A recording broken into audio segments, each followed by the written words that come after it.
You know, the Latino community's got to understand that, you know, we have the same rights, we have the same talents, we have the same responsibilities as everybody, and and we need to make sure that we have the same opportunities, and people know that those opportunities are there.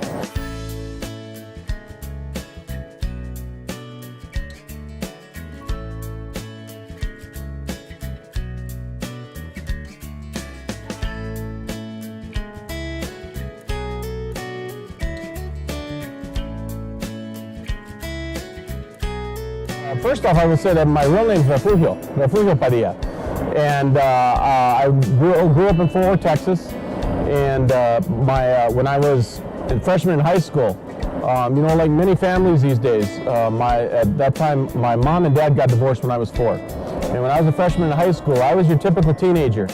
I knew everything about the world. Just ask me, I'll tell you, and I got to be a little bit too much for my mom, so she sent me to live up in North Dakota, where nobody could say Refugio. And so I picked up the nickname Howie. And everybody always says, well, is your name Howard or what is it? No, it's Howie. It's as I go by. And I've gone by that now for more than 20 years, 30 years, I guess, almost. I went to school up at the University of North Dakota and got a degree in communications. And I didn't go right out of high school. I went a little bit later. And then I came to Minnesota to work at the Star Tribune. So I became a reporter at the Star Tribune right out of college. I was very blessed. I had some great mentors there, and some great friends, and who saw that I could do the job. I knew that Minneapolis, especially, and St. Paul especially, you know, is such a diverse community, and there is a strength there in the Latinos, some of the other cultures that are here, and a pride of who they are, and to hold on to that culture. I bring my mom up here, and she was astonished. She had no idea that they would have el mercado. She had no idea that they would have what she's like, wow, this area here, this is almost like home, you know, back on the north side of Fort Worth. And for her, it was really interesting that she was able to speak Spanish to the people at the store, to the people at the restaurants. And for me, as I said, looking through it through her eyes, for me, it highlighted one of the main regrets that I have, is that when I grew up in Fort Worth, as I said, my family was very fluent in Spanish. My mother, my grandmother, that's all she spoke. And I, again, teenager, knew everything, could tell you everything. They said, you gotta learn Spanish. And I said, I don't gotta do what you tell me, I'm gonna go learn French. Well, now ask me to say anything in French, I can't do that either.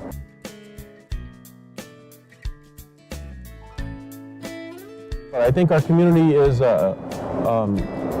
grown stronger, and from what I believe I've seen, grown proud and able to say, hey, I am Latino. This is who I am. You know, we look at it where I work now at Metro Transit, and the Latino community, I think, is the largest non-English speaking population we have, you know, and riders in our transit system. I got 3 daughters, and they're half Mexicana and half Caucasian. And I think about, are the perceptions for her that people have on them the same as they are for me? And I think they're very different in that they're another generation removed, right? And I think they go to school in Elk River. You know, they're part of a science program up in Elk River. And when they decided to go to Elk River, I told them, I said, you be strong.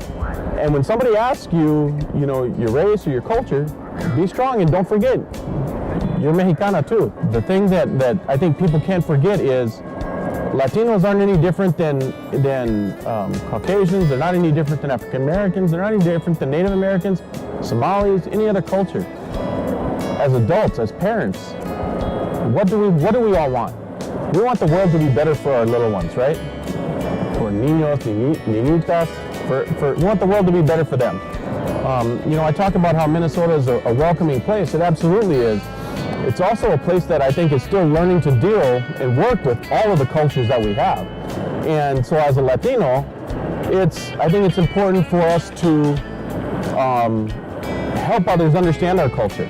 And frankly, I'll speak for myself, to try and remember to understand and keep that culture in my own heart, in my own mind, and bring that out.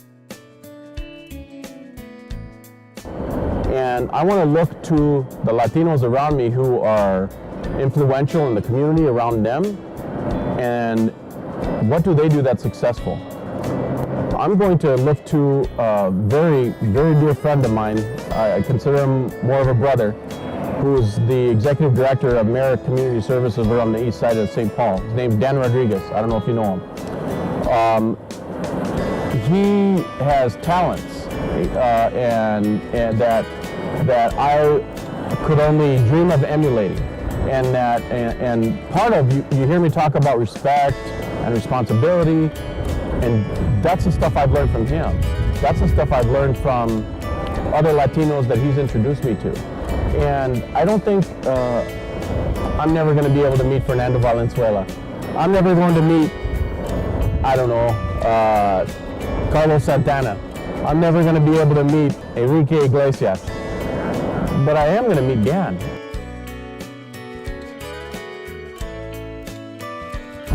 Conversations are going on now that weren't going on 17 years ago.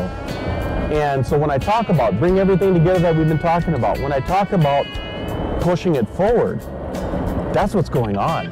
And the exciting thing for the young Latinos and Latinas is they're able to build off of what's going on right now, build off of what didn't happen 17 years ago, and say, you know what, I am Latino, I am Latina, I'm proud to be. Now let me show you how I can improve your world. Let me show you how I can be a leader in your company. Let me show you how I can be a leader in your community. And let me show how, frankly, let me show you how I can influence the next generation of young ones. Soy Refugio Padilla, Howie Padilla, y soy un Latino en Minnesota.